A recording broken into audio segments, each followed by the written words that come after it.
ជំរុញស្ថិតិជនជាតិវៀតណាមដែលកំពុងរស់នៅក្នុងប្រទេសកម្ពុជានៅតែជាប្រធានបទដកដៅកគុកមួយដែលអ្នកនយោបាយបកប្រឆាំងយកមកប្រើរិះគន់គណៈបកប្រជាជនកម្ពុជានិងបង្ហាញពីទឹកចិត្តជានេះលោកឯងស្វែងរកណាស់ចំណុចខ្សោយរបស់គណៈបកកណ្ដាលរឿងមិនពិតលោកឯងប្រឌិតទៅជារឿងពិតដូចជាឥឡូវនេះអាណិកជនវៀតណាមដែលនៅស្រុកខ្មែរមានត្រឹមបណ្ដោះ10,000នាក់ប៉ុណ្ណោះ7-8,000នាក់ប៉ុណ្ណឹងលោកឯងថាមាន4លានកន្លះនៅស្រុកខ្មែរឥឡូវ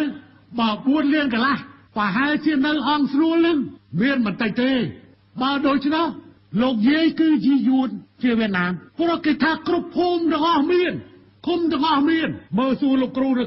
ភូមិនោះមានឬអត់វៀតណាមមានឬអត់គួរក្មួយកូនសិស្សមានឬអត់នៅភូមិនោះអញ្ចឹងកូនក្មួយលោកគ្រូសិតតែយួនអស់ខូចមែន4លានកន្លះច្រើនណាស់ណាស្មើនឹងប្រជាជន